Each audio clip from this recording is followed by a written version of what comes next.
What's good, everybody? The boys are back. Nick here at Nick Day is 10 as you can find me on social media. And my guy, Triple B. It's been a while, man. How you living, Mickey?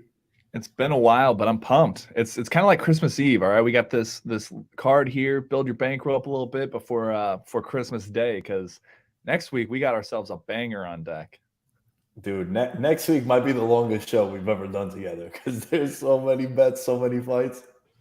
It's gonna be insane. I mean, you could literally have a bet on every single fight, and the matchups are insane. It might be one of the best cards we get to watch in history. Yeah.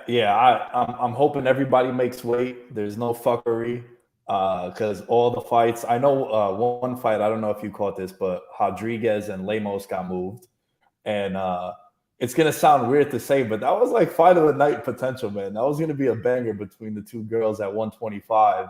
So that got at 115, excuse me. That got moved. So it's still a jacked up card, man, and there's so many. But before we get to that, there's some money to be won this weekend. It's time to print money. And for this card, Mickey, we're just gonna run through the main card because the undercard is a little, underwhelming. The prelims, there are some funkiness at the end we'll get to, but for the most part, I think this main card is where we're at. And before we get into this first fight, man, how you feeling about this card? I like it. You can't. Every card can't be what next week's going to be. It's a So fact. there's still money to be made. I feel like sometimes these smaller cards is where you'll find some hidden gems too. It's not as well bet upon as some of the casual people aren't necessarily paying attention to these cards. So lines aren't necessarily as sharp. I feel like, and UFC is really a sport where you can find some of these lines where they're just lacking in general. So I'm excited to find maybe hopefully a diamond in the rough on this one. Dude, I couldn't agree with you more. I would say my most successful cards have been these fight nights. Hmm. Off the top of my head, I know Volkanovski Korean Zombies, one of the worst. I went like 1 for 20 in props and just like money line bet. Like it was a rough night, right? But I would say that these fight nights are where I have some monster parlays, monster calls, and I do think there's a lot of truth to what you're saying. Where the pay-per-view draws so much, like your buddies that just hit you up like, Mickey, what are the bets this weekend for UFC? And they only hit you up once a month, so you do get a lot of casual money and casual takes for those cards. Yeah, I agree. They feel almost sharper too. I don't know if that's really the case, but it just seems like, man, they know what they're doing on these big cards. It feels like almost more.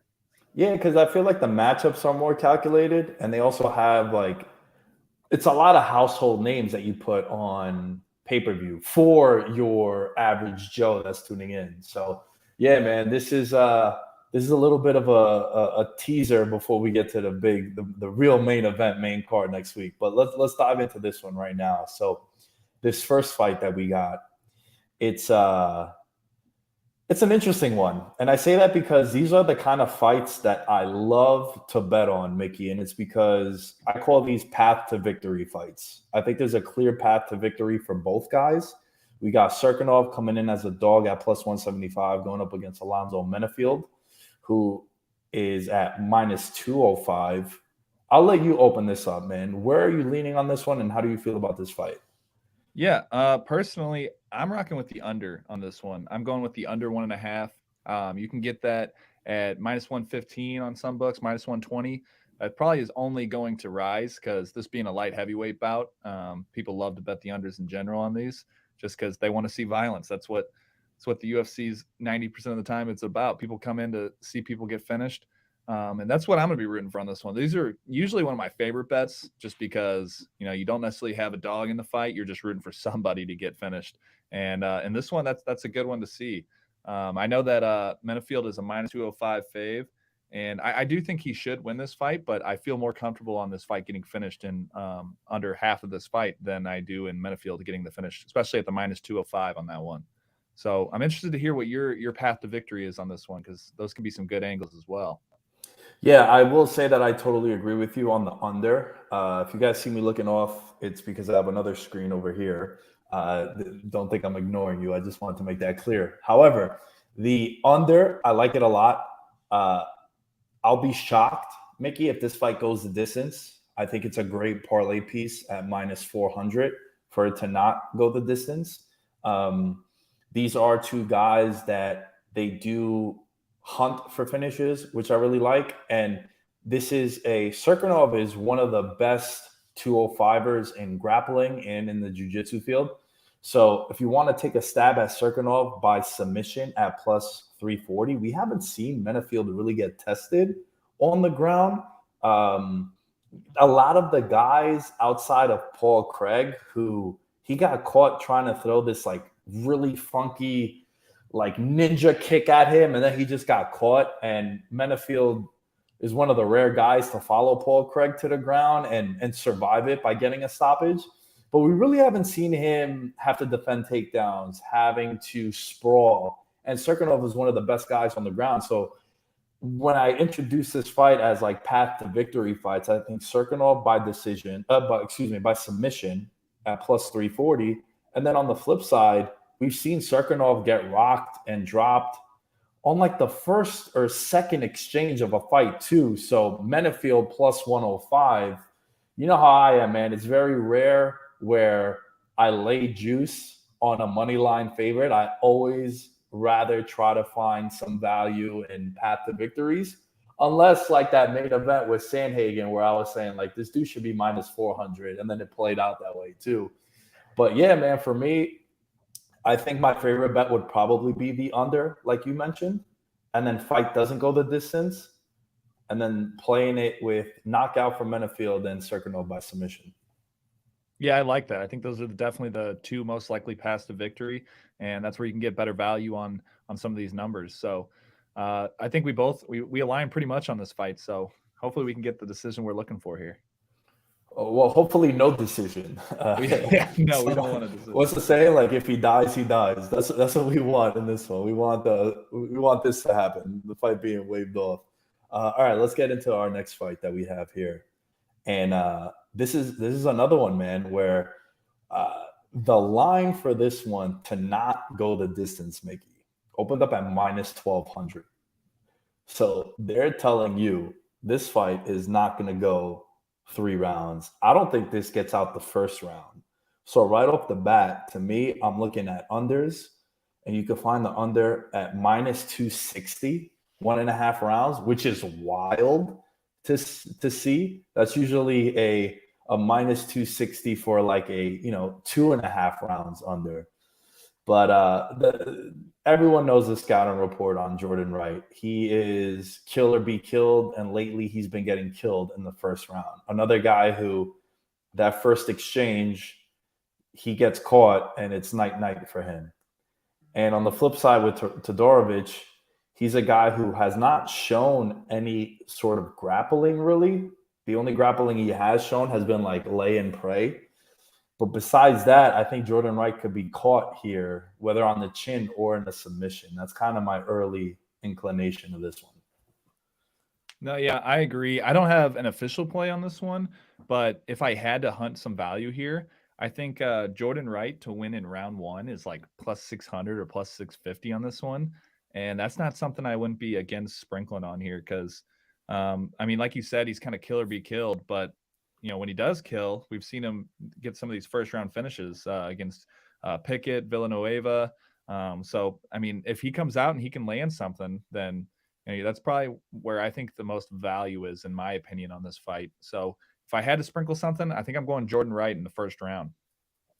I mean, dude, just check this out. Let me just read you why I think that play is so solid. And I would even say as a hedge to that is take Todorovic in the first round to win. And you could see that at hold on, it's right here. Why is my screen? You get that at plus 240, right? So just take a look at the Beverly Hills Ninja, a top 5 nickname, I would say, in the UFC. He's 12-3 in his career. First round. Second round to Buckley, he gets stopped there. Then first round. I'm not making this up. The rest of them are all first rounds. So he either wins in the first round or he loses in the first round, with the exception of one fight in his career. And then, there's also a second round in which he, 40 seconds into the second round, gets a stoppage win too. So this guy, like, it's first round or bust if you're on Jordan Wright. And look, we're already seeing him as a plus 165 underdog. Plus 165 for him to win this fight outright. But like you said, man, plus 650 to win in the first round when literally all his wins are in the first round. Yeah, that's a no-brainer for me. And I think another cool bet, Mickey, is fight ends in the first round is plus 460. I like that angle a lot as well. You just bet that, and you're like, someone just gets slept in the first round, which is how both of these guys fight. So that was the first line of this entire card that really stood out to me. Just made no sense. No, yeah, I think that's a great angle. I mean, when literally your whole career has been in the first round outside of, one or two fights, and one of the fights was literally, 30 seconds into the next round. I mean, we talk about path to victory. This is a huge path to victory here. I mean, whether it's for either guy, it's a path to victory of us cashing a huge plus money bet off of, it seems like they aren't really accounting the lines for how this guy's entire career has been. So, we love hunting the value, and this is definitely a spot I'm going to be looking at here. Dude, plus 460 for it to end in the first round, right? Jordan Wright to win in the first round, like you said, plus 650. Todorovic, plus 240 in the first round. Just play it safe by betting the plus 460. Safer, I would say. And then you're like, yo, I don't want to be all in on Jordan Wright, and then this guy gets stopped in the first round. Let me just play that, and then just hope the fight ends in the first 5 minutes. I think it's clear for your mind. If you were to pick someone to win this fight, though, would you lean to the underdog? No, if I had to go with, gun to my head, you pick this guy and otherwise you get shot. I'm going with, yeah, I'm not going with Jordan Wright in this one. Yeah. He's too especially volatile, with the value, man. Like you said, I think we've talked about this before about getting too greedy. I think just taking the fight to end in the first round in the plus 400 range rather than the plus 600 range, going with, the underdog already is definitely a little more worth it in my opinion. Because, if Jordan Wright gets finished in the first round, I'm going to be sitting there kicking myself saying, man, that would have been a plus 400 right there. And I got greedy for, 200 extra little points there. Dude, I can't tell you how many times that has happened. I'm all in on a guy to get a first round finish, and then he gets finished in the first round. And it's like, man, I knew this fight wasn't going to go long. Why not just play that? And then I can actually enjoy those 5 minutes and not be like, oh my God, my guy's going to get stopped. No. As opposed to being like, yeah, finish him. So yeah, man, you're right. I think that's one. It's very rare where we often are like, all in on a prop like this, but man, I think this is the way to really approach this fight. Round one, plus 460. The fight just ends in the first round, and then Todorovic is probably more durable, so I would lean towards him winning this fight as well.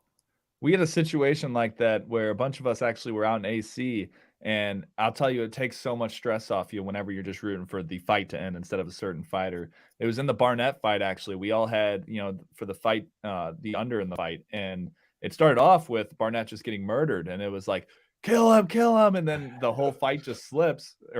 And instead of us being like, panicking, it was like, okay, now we're rooting for the other guy to kill him, and it just made for an awesome moment. So, yeah, hopefully this one, we get a first round finish and a big plus money cash here. Dude, it's so funny. Real quick, when Sandhagen was fighting Yadong, and Yadong had that nasty cut on his eye after the third, right before the third round starts, I'm like, don't you dare stop this fight. Don't you dare stop this fight.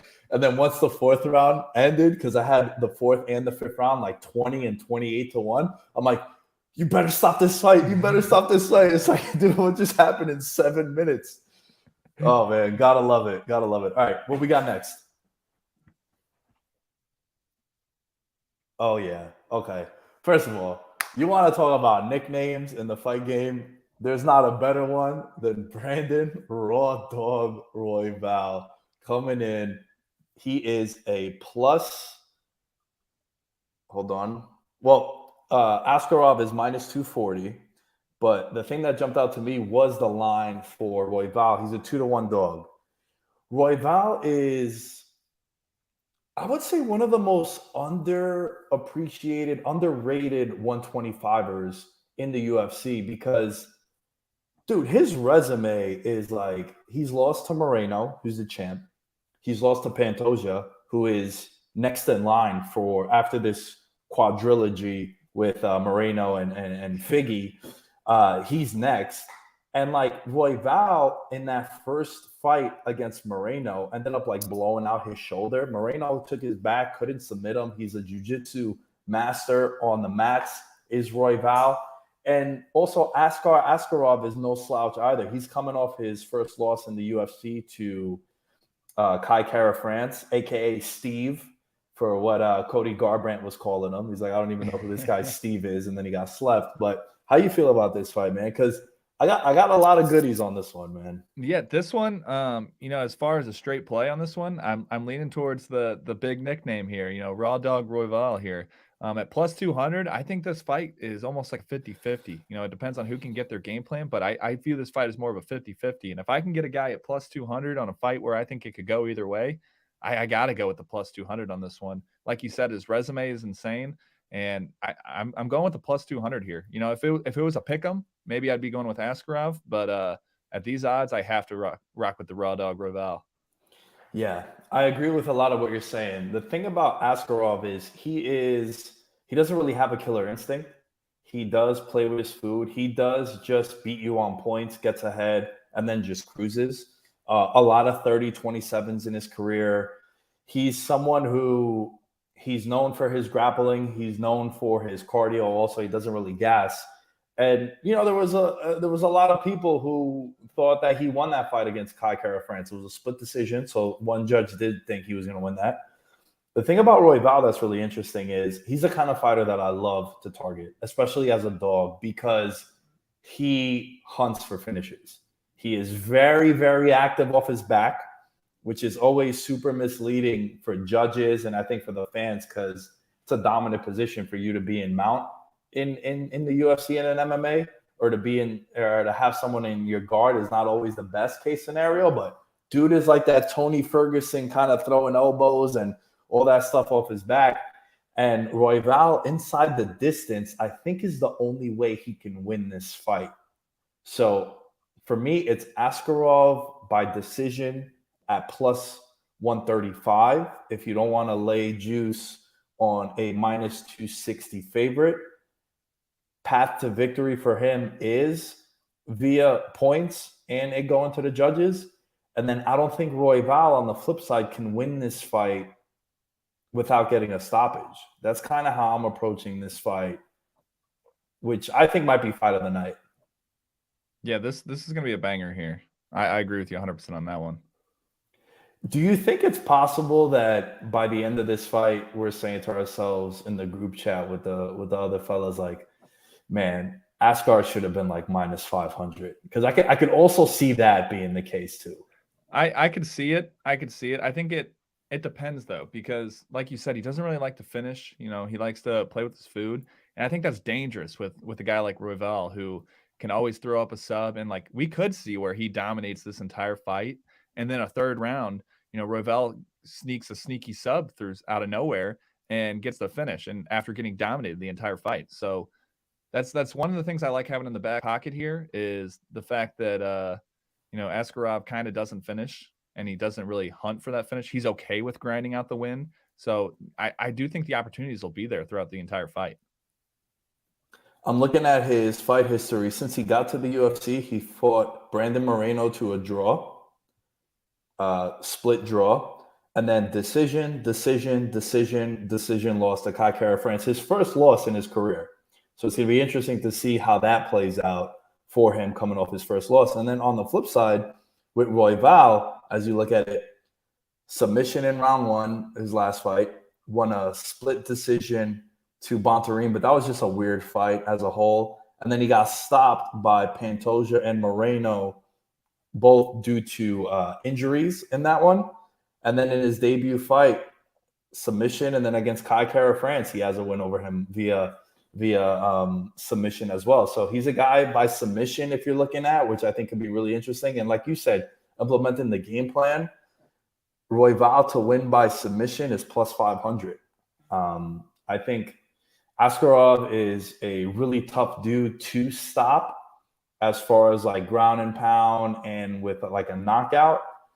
If you want to be safer, definitely play the plus 350 inside the distance for Royval. I also wonder how he will react coming off that loss. Like some people, they might come out and that they're just determined and they come out like a bat out of hell.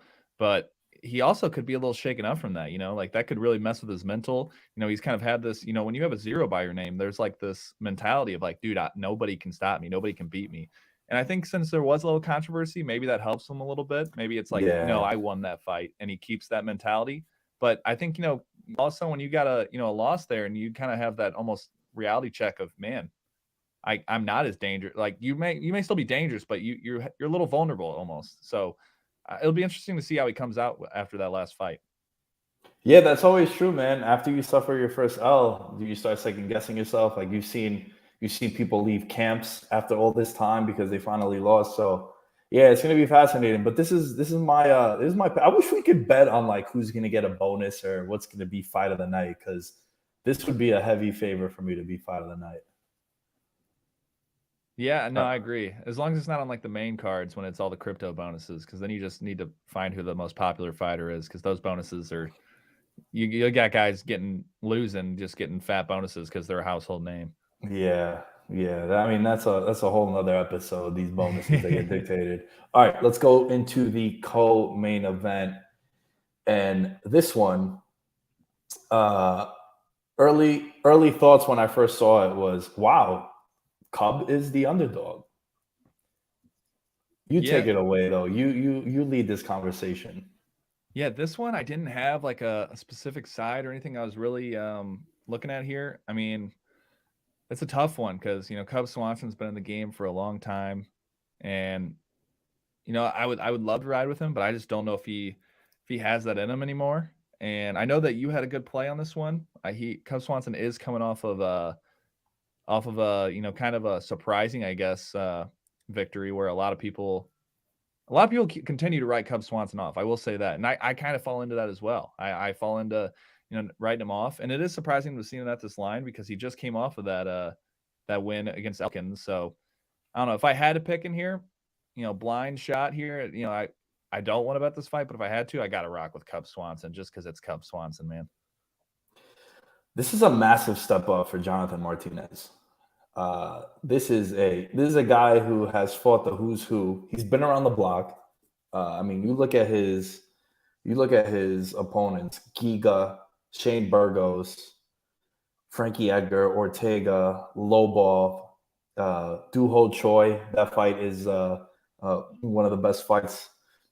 Jeremy Stevens, Max Holloway, like Dustin Poirier, Oliveira. He has wins over Oliveira and Poirier. Granted, a decade ago, but still, like when you're looking at the resume, but this guy's been here for a minute now. Unless he's completely fried, which his last fight, he's 38 years old now. He'll be 39 in about a month, not even 3 weeks. His last fight was about, what would that be, 10 months ago in December. He looks good though, man. I'm not someone that really buys too much into videos, but he looks lean. He looks in shape. He's saying the right things. Jonathan Martinez, I know he's not the most outspoken guy, but seems very timid in this spot going in as a co-main. I couldn't believe that Cub is the underdog at plus 168. I think Cub gets a stoppage. Uh, I think he gets a submission, a knockout at plus 500. And I could see it being a second round knockout, man. And I've already sprinkled a little bit 17-1, Cub Swanson to win by knockout in the second round. That's what I'm on. I love it. I'm down to ride with you. I'll be tailing you on that one, and I'll be cheering for Cub Swanson on this one with you. Look, man, Jonathan Martinez, he's coming off. He's a decision fighter, right? Like his wins, 4 of his last 5 wins have all been decisions, and then his one loss is to Davey Grant by knockout in the second round. He's lost another time by knockout, and then he has an illegal knee loss, which later got overturned. But he's a guy who, I don't want to say he plays with his food, because anytime I bet on Jonathan Martinez or I watch Jonathan Martinez, I never know if he is up. It's like, yeah, he could have won that round, but so could have the other guy too. I think Cub is gonna expose him and show him that there's still levels to this. And yeah, I'm the old head, but you still got a lot to learn. Cub is one of my favorite live dogs on this entire card, and I really think he gets a stoppage here on Saturday. I like it. I like it. I'll be riding with you. I'll be riding. Let's do it, man. Let's do it. Main event time.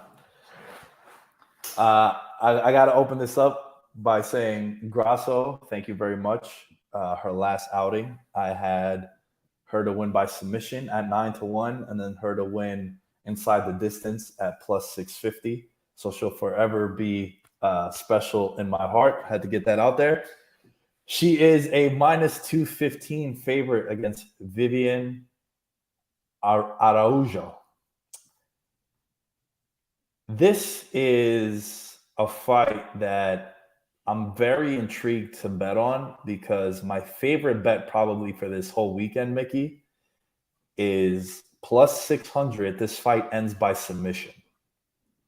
Ooh, okay. See, for me, I like Grasso in this fight. I think there's just a really good chance she wins this fight. I think she's a great parlay piece. And when I was hunting some value in this one, I was looking at Grasso in round 4 or 5. I think in the late rounds, I think that's where we could see something here. I don't think it's a bad take though to take Araujo by submission like late as well. I mean, her just by submission is probably like in the plus thousands though. So you could probably just take her by submission and then Grasso in the championship rounds here. And I think you're looking at probably a profitable match, probably a profitable fight in this one. But I'm using Grasso as a parlay piece. But if I had to have a straight bet on this fight, it's going to be Grasso in like round 4 and 5. Yeah, Grasso is really interesting. Like her career path was kind of like a journey woman. It was coming out to be because she got dominated by Tatiana Suarez, who like she'll probably go down as like the best UFC fighter and never get a title shot because this girl just always would get hurt. And then she loses a majority to Carla Esparza, who's the champ now. And then they had her fight Macy Barber, and then she beats Macy Barber. And that's when people were like, oh, hold on, this girl's young too. Like she's only 29 years old. We're building up all these prospects. And then against Joanne Wood, who, if you remember, Joanne Wood was in line for a title shot and then just like took on these fights and got knocked out of the title picture. And her career hasn't been the same. And Alexa Grasso, I think, is tough to finish.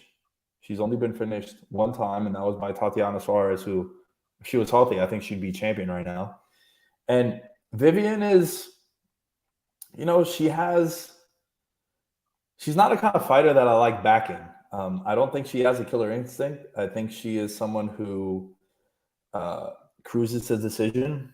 We like using that term, plays with her food. And I don't think you could do that against someone like Alexa Grasso. I think Grasso is way more active to hunt finishes. So I'm looking at this fight as a whole to end by submission. I love your call about Grasso in the championship rounds, main event rounds, because Vivian is also another fighter who gasses. Like after the second round, she just looks terrible. So I love that call. You could get some interesting lines on that one for it to end later. Like Grasso to win by knockout in rounds 4 or 5 is 15-1. Grasso to win by submission in round 4 or 5, 32-1. I mean, these are the kind of spots like, 2 weeks ago, I had Dern to win in round 4 or 5, 20-1 by submission. And then like in that 5th round, she was in a dominant position for 4 minutes and 50 seconds. I was like, come on, man, just get this finish. So it's going to be an interesting weekend, man, and an interesting fight with the main event. But I'm with you on a lot of what you said. Yeah, we seem pretty aligned, and so I'm hoping we get some. We got some big plus money on there. I'm hoping we can get some big plus money wins there, and for this one specifically, you can definitely get some plus money on too. But I'm going to be using Grasso as a parlay piece. There's a couple other spots on this that I think are some decent spots, some decent chalk on here that I think should probably win. So I think there's some good ones. All right, let's do some best bets before we wrap up the show. Lead us off with some of your best bets. All right, best bets. I'm hunting that plus money here. So we're gonna start off with we're going with Brandon Raw Dog Royval. I'm gonna take him on the money line here, plus 210. But I agree with you. I think that the best way would probably be through a finish. So if you want to take inside the distance, I don't think that's a bad look either. But I'm not going to get too greedy here. I'm just going to take the money line, and then I'm going to go ahead and go with Meinefeld and Serkinov under 1.5. That's a minus 115. I like that one a lot. And then one we didn't get to talk about, I'm going with Victor Henry inside the distance. It's sitting at plus 160 right now. I think that's a great bet. The guy he's fighting this week, he's fallen off the train here. He's almost I think he's 40 years old now. I think he gets the finish here, and Victor Henry's starting to have his little come up here, so I expect him to be hunting that finish. And at plus 160, I think that's great value there on a minus 300 fighter. So I'm rocking with Victor Henry inside the distance, Meinefeld, Serkinov under 1.5, and Brandon Royval money line. Those are my 3 best bets for this week's card. I like that. I like that Henry call a lot, man. We didn't get to talk about that, but Henry late, second or third round, I think is very, very intriguing. And I'm on board, man. I'm definitely going to be chasing that. I got a little parlay for you.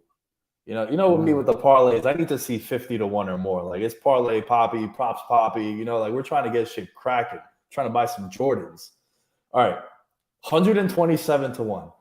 You ready for this? Ooh, I'm ready. All right. Cub Swanson by knockout. Menefield Serkinov fight doesn't go the distance. Victor Henry by submission. And the main event ends by submission. I like it. I like that that's only like, to get those kind of odds and not need like 12 fights to go exactly your way is insane. 4 fights. And you have a minus 410 and you have a plus 130 in this. Right. And like then you have it's not a crazy path. Yeah, and Cub Swanson, I think, can only win this fight by knockout. Martinez has been knocked out before, leaves his chin exposed also. And then, in the end, you're going into the main event just hoping someone taps.